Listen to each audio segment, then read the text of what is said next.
With the current epidemic of COVID-19 on our hands, now over 3.6 million cases confirmed globally, and 1.1 million of them coming from our own homeland of the US, many of us are facing the reality of loss and isolation in the pursuit of avoiding infection through social distancing.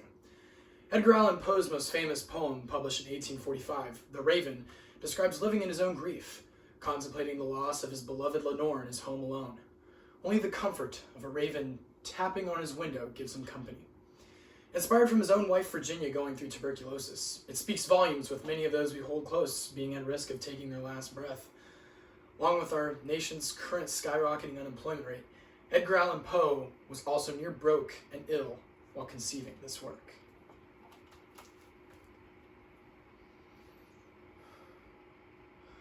Once upon a midnight dreary, while I pondered, weak and weary, over many a quaint and curious volume of forgotten lore, while I nodded, nearly napping, suddenly there came a tapping, as of some one gently rapping at my chamber door.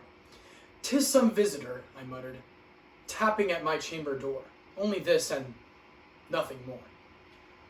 Ah, distinctly I remember, it was in the bleak December, and each separate dying ember wrought its ghost upon the floor. Eagerly I wished the morrow. Vainly I had sought to borrow from my books surcease of sorrow. Sorrow for the lost Lenore, for the radiant and rare maiden whom the angels name Lenore, nameless here forevermore. And the silken, sad, uncertain rustling of each purple curtain thrilled me, filled me with fantastic terrors never felt before, so that now, to still the beating of my heart, I stood repeating, "'Tis some visitor entreating entrance at my chamber door. Some late visitor entreating entrance at my chamber door. This it is, and nothing more." Presently, my soul grew stronger, hesitating, then no longer. "Sir," said I, or madam, "truly, your forgiveness I implore. But the fact is, I was napping, and so gently you came rapping, and so faintly you came tapping at my chamber door, that I scarce was sure I heard you. Here I opened wide the door.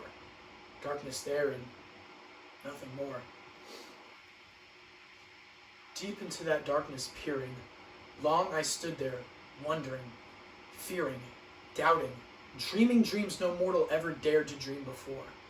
But the silence was unbroken, and the stillness gave no token, and the only word there spoken was the whispered word, "Lenore?"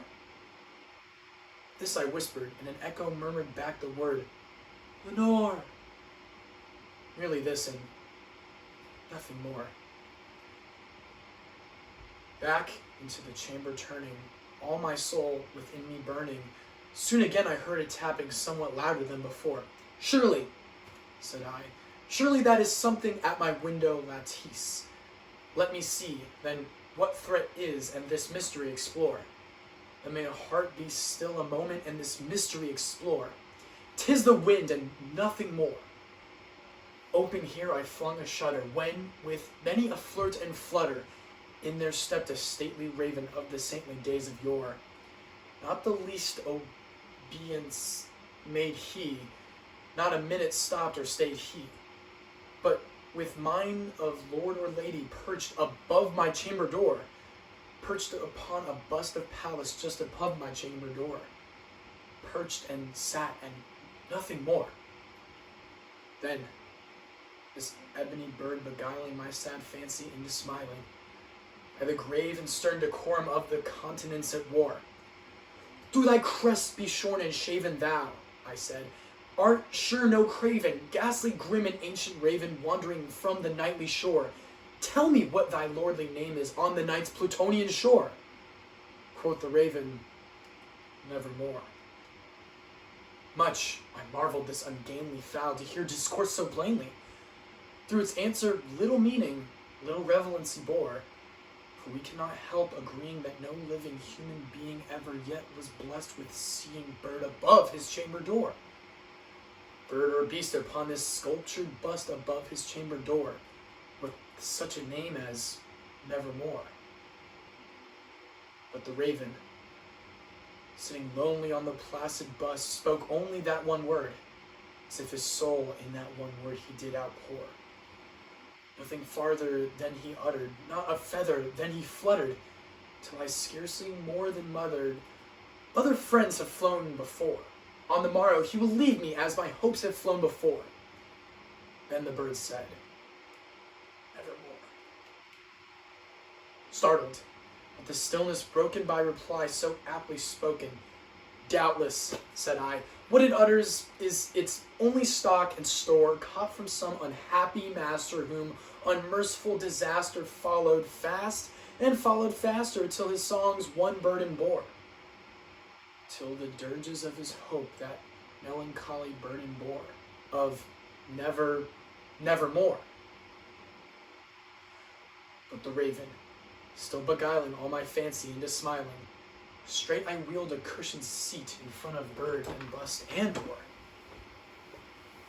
Then upon the velvet sinking, I betook myself to linking fancy unto fancy, thinking what this ominous bird of yore, what this grim, ungainly, ghastly, gaunt, and ominous bird of yore meant in croaking nevermore. This I sat engaged in guessing, but no syllable expressing to the fowl whose fiery eyes now burned into my bosom's core. This and more I sat divining, with my head at ease reclining, on the cushion's velvet lining that the lamplight glowed o'er, but whose velvet violet lining with the lamp lining glowing o'er, she shall press, nevermore. Then, methought, air grew denser, perfumes from an unseen censer swung by seraphim whose footfalls tindled on the tufted floor. Wretched, cried I, thy God hath lent thee, by these angels he hath sent thee, respite, respite and nepenthe from thine memories of Lenore. Quaff, oh quaff this kind nepenthe, and forget this lost Lenore. Quoth the raven, evermore. Prophet, said I, thing of evil, prophet still, if bird or devil, whether tempter sent or whether tempest tossed thee here ashore, desolate yet all undaunted, on this desert land enchanted, on this home by horror haunted, tell me truly, I implore, is there balm in Gilead? Tell me, I implore. Quoth the raven, evermore. Prophet, said I, thing of evil, prophet still, if bird or devil, by thy heaven that bends above us, by that God we both adore, tell this soul with sorrow laden, if within the distant Aidenn, it shall clasp a sainted maiden, whom the angels named Lenore. Clasp a rare and radiant maiden, whom the angels name Lenore. Quoth the raven, evermore. Be that word our sign of parting, bird or fiend, I shrieked, upstarting. Get thee back into the tempest and the night's Plutonian shore. Leave no black plume as a token of that lie that soul hath spoken. Leave thy loneliness unbroken, quit thy bust above my door. Take thy beak from out my heart, and take thy form from off my door. Quoth the raven, nevermore. And the raven, never flitting, still sitting, still is sitting on the pallid bust of Pallas, just above my chamber door. And his eyes have all the seeming of a demon's that is dreaming, and the lamp lying o'er him streaming throws his shadow on the floor. My soul from out that shadow that lies floating on the floor shall be lifted nevermore.